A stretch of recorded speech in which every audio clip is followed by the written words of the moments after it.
Masale Bhat, a traditional Maharashtrian recipe which I have learned from my friend. Let me show you how to prepare this. 2 tablespoons of coriander seeds, about 7 to 8 cloves, 3 green cardamom, 1 black cardamom, 1 star anise, a 3-inch piece of cinnamon, half a tablespoon of fennel seeds, half a tablespoon of cumin seeds, about 5 red chilies, 1 tablespoon of poppy seeds. Here is half a cup of coconut. 1/2 of the onion, I'm going to use it to saute in the paste, and the other half I will use it for the tadka. 1 tomato also goes in. Couple of stems of coriander leaves. First, I'm going to use about a tablespoon of oil. Dry roast all of these spices. Then add the onions, followed with the coconut, and roast everything. Take it out in the mixie jar. Following that, I will add 1 tomato and the coriander and make a fine paste out of it. That is your masala for your masale bhat. I'm heating 2 tablespoons of peanut oil in this kadai. Once it's warm, I will add the whole spices and roast it.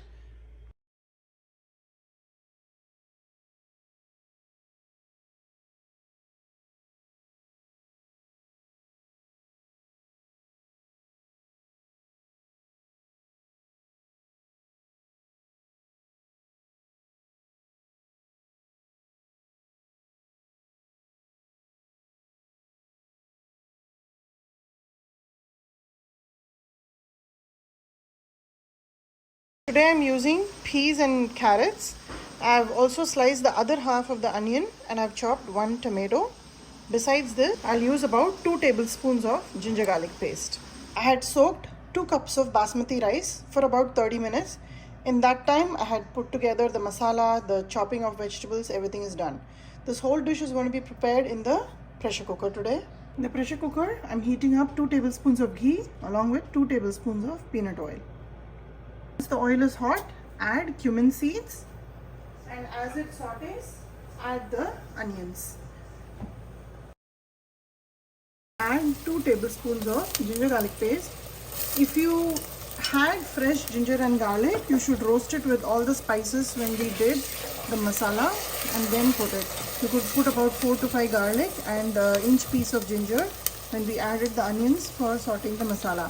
If you don't have, like me, use the ginger garlic paste. Just make sure this is sauteed well till the onions become nice and soft and start to have a little golden edge on the side. Add about 2 teaspoons of salt right now so that this will help the onions cook down and release all the water.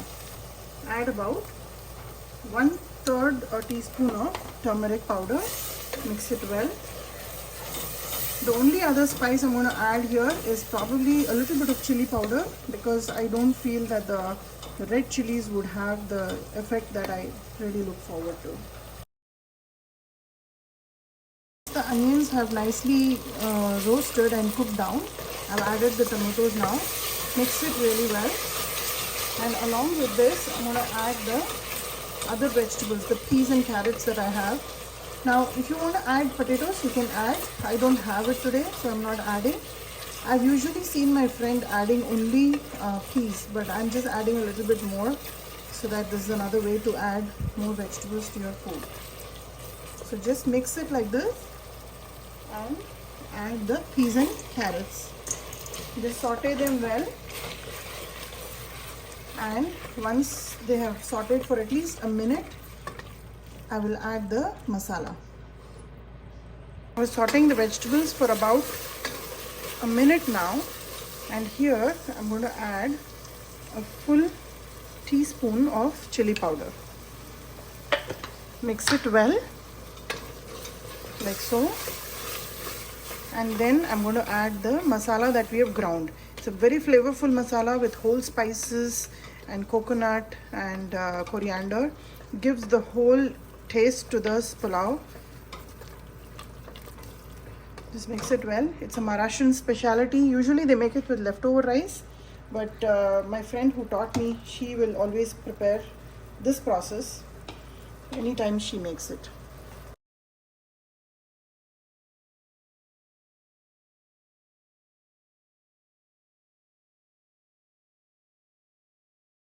While the masala is roasting away, I have drained the rice and I've taken it out in a colander. Notice the masala is nicely cooked. You can see the oil separating on the top. Here is where we'll add the rice. Make sure you drain the rice before you put it in here so that the measurement for water will be perfect. Now mix the rice in this masala so the masala can coat it really well. And this masala is so flavorful. My house, I wish you could just smell it. It's got whole spices with coconut and poppy seeds. Just brings about a great flavor to this dish. So mix it well like so. Now I'll show you how much water we need to add.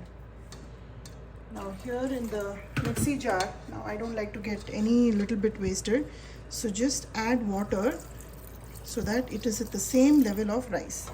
Just mix it and just a little bit more. Anytime you make rice, this should be the ideology behind adding how much water to rice.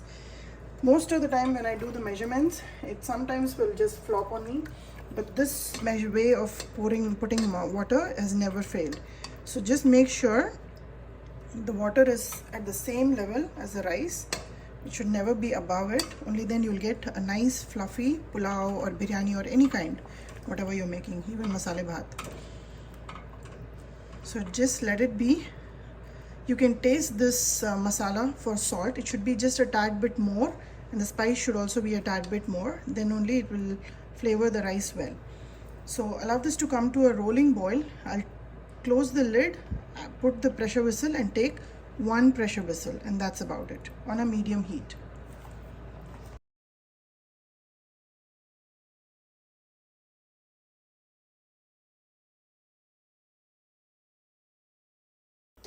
It's been about one pressure whistle and I've turned off the gas.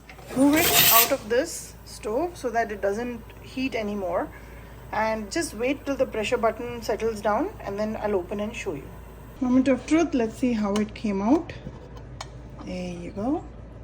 You can see how nice the rice is cooked. It's all literally standing up. That's how fluffy it is inside. From the top it may not seem because of the coconut and poppy seeds, but let me show you how it looks. Look at that. Nice and fluffy rice. Perfectly cooked. So the measurement for water, the way I've shown you, never fails me. This is a very, very flavorful rice. You should try to prepare this with the measurements and the specifications I've shown in this recipe. Now here, I'm going to top it up with some coriander leaves, and masale bhat is ready to serve. Give this recipe a try and let me know how this turned out for you. Serve masale bhat with any kind of raita or chips, but it's a meal on its own. It's a perfect lunch recipe and a lunchbox recipe.